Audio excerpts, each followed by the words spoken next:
ಪ್ರತಿಯೊಂದು ವಸ್ತುಗೂ expiry date ಇರುತ್ತೆ. ನಿಮ್ಮ ಎಕ್ಸ್ಪೈರಿ ಡೇಟ್ ಏನು? ಅಥವಾ ಅದು ಯಾವುದ್ರ ಮೇಲೆ ಡಿಪೆಂಡ್ ಆಗಿದೆ?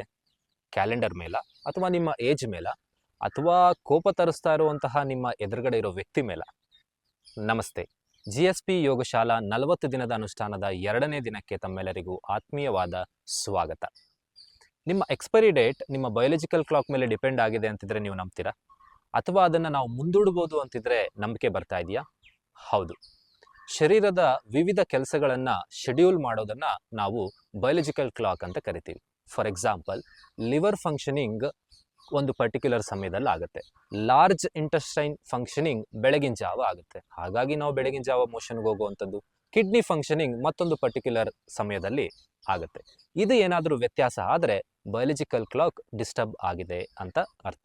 ತಿಳಿಯಾಗಿ ಹೇಳಬೇಕು ಅಂತಿದ್ರೆ, ನಿಮ್ಮ ವೆಹಿಕಲ್ ಇಂಜಿನ್ ಆಯಿಲನ್ನು ಕಾಲಕ್ಕೆ ಬದಲಾಯಿಸ್ಬಿಟ್ಟು ಸರ್ವಿಸ್ ಮಾಡಿಸ್ಲಿಲ್ಲ ಅಂತಿದ್ರೆ ಲಾಂಗ್ ಟರ್ಮಲ್ಲಿ ಹೇಗೆ ಗಾಡಿ ಪಾರ್ಟ್ಸ್ ಹಾಳಾಗುತ್ತೋ ಅದೇ ಥರ ಬಯೋಲಜಿಕಲ್ ಕ್ಲಾಕ್ ಪ್ರಕಾರ ನಿಮ್ಮ ಆರ್ಗನ್ ಫಂಕ್ಷನಿಂಗ್ ಆಗಲಿಲ್ಲ ಅಂತಿದ್ರೆ ನಿಮ್ಮ ಬಾಡಿ ಪಾರ್ಟ್ಸ್ ಹಾಳಾಗುತ್ತೆ. ಇದು 3 ಲೆವೆಲ್ನಲ್ಲಿ ಕೆಲಸ ಮಾಡುತ್ತೆ. ಮೊದಲನೇದು ತ್ರಿಗುಣ, ಸತ್ವ, ರಜಸ್, ತಮಸ್. ಇದೇನಾದರೂ ವ್ಯತ್ಯಾಸ ಆದರೆ ತ್ರಿದೋಷ, ವಾತ, ಪಿತ್ತ, ಕಫ, ಇದು ವ್ಯತ್ಯಾಸ ಆಗುತ್ತೆ. ಅಲ್ಲಿಂದ ಮುಂದಕ್ಕೆ ನಿಮ್ಮ ಉಸಿರಾಟ ಕ್ರಿಯೆನೂ ಕೂಡ ವ್ಯತ್ಯಾಸ ಆಗುತ್ತೆ. ಬಿಕಾಸ್ ಎಲ್ಲವೂ ಇಂಟರ್ ಕನೆಕ್ಟೆಡ್. ಇವತ್ತು ನಾವು ಬ್ರೆತ್ ಪ್ಯಾಟರ್ನ್ ಬಗ್ಗೆ ಮಾತಾಡೋಣ. ಯಾಕೆ ಅಂತಿದ್ರೆ, ನಿಮ್ಮ ಉಸಿರಾಟ ಕ್ರಿಯೆ ವ್ಯತ್ಯಾಸ ಆದರೆ ಬಯೋಲಜಿಕಲ್ ಕ್ಲಾಕ್ ಕೂಡ ಡಿಸ್ಟರ್ಬ್ ಆಗುತ್ತೆ. ನಿಮ್ಮ ಒಂದು ದಿನ, ನಿಮ್ಮ ಶರೀರಕ್ಕೆ ಒಂದು ದಿನ ಆಗುವಂಥದ್ದು ನಿಮ್ಮ ಉಸಿರಾಟ ಕ್ರಿಯೆಯಿಂದ. 21,600 ಬ್ರೆತ್ಸ್ ತಗೊಂಡಾದ ಮೇಲೆ ನಿಮ್ಮ ಶರೀರಕ್ಕೆ ಒಂದು ದಿನ ಆಗುತ್ತೆ. ಅಂದರೆ 15 breaths per minute, 900 breaths per hour.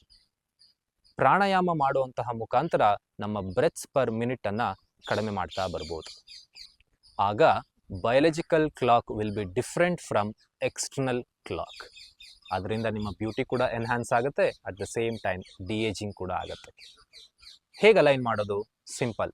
ಈ ದಿನದ ಸಾಧನೆ ಎಂಟಿ ಸ್ಟಮಕ್ನಲ್ಲಿ ಹೊಟ್ಟೆ ಮೇಲೆ ಮಲ್ಕೊಂಡು ಮಕರಾಸನವನ್ನು ಅಭ್ಯಾಸ ಮಾಡಿ. ನಿಮ್ಮ ಅನಿಸಿಕೆ, ಅಭಿಪ್ರಾಯಗಳನ್ನು ಕಮೆಂಟ್ನಲ್ಲಿ ತಿಳಿಸಿ. ಮುಂದಿನ ವಿಡಿಯೋದಲ್ಲಿ ಸಿಗುವ ತನಕ ಪ್ರಣಾಮಗಳು.